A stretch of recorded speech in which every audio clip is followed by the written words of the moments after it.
Hora semua, selamat datang kembali di kanal kita. Hari ini kita akan menyelami kisah salah satu pahlawan terbesar dari Tanah Batak. Seorang raja yang berjuang hingga titik darah penghabisan demi mempertahankan tanah airnya.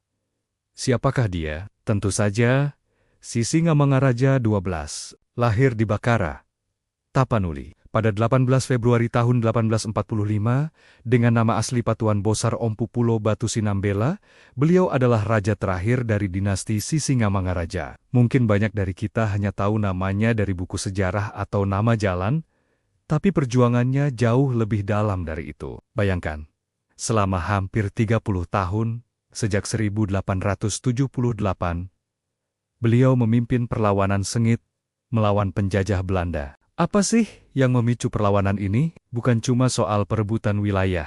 Bagi Sisingamangaraja XII ini adalah soal mempertahankan kedaulatan, budaya, dan kepercayaan leluhur. Saat itu, misionaris Belanda mulai menyebarkan agama Kristen, yang dianggap mengancam agama asli Batak, yaitu Parmalim. Beliau melihat ini sebagai upaya untuk menggerus identitas dan kedaulatan rakyatnya. Maka, perang pun tak terhindarkan. Sisingamangaraja XII bukanlah pemimpin yang hanya duduk di singgasana. Beliau turun langsung ke medan perang, menerapkan strategi gerilya yang sangat merepotkan Belanda. Dari markas pertahanannya di Bakara, yang sekarang jadi tempat wisata sejarah yang indah, beliau mengatur serangan demi serangan. Hutan lebat dan perbukitan Tapanuli menjadi saksi bisu keberaniannya dalam mengganggu setiap pergerakan pasukan kolonial. Perjuangannya ini membuktikan bahwa semangat perlawanan tidak bisa diukur dari kekuatan senjata saja, tapi dari tekad dan kecintaan pada tanah air.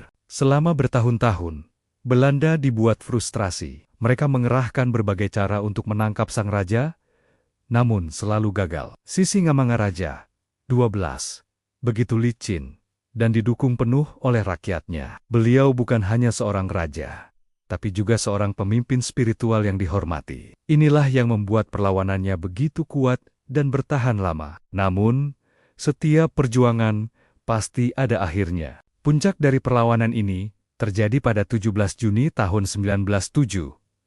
Setelah bertahun-tahun diburu, Sisingamangaraja XII dan para pengikutnya akhirnya terkepung oleh pasukan elit Belanda, Korps Marsozé, yang dipimpin oleh Kapten Hans Christoffel. Lokasinya di dekat Sungai Aek, Sibulbulon, di sebuah daerah bernama Si Onom Huden. Dalam pertempuran terakhir yang tidak seimbang itu, sang raja tidak pernah menyerah.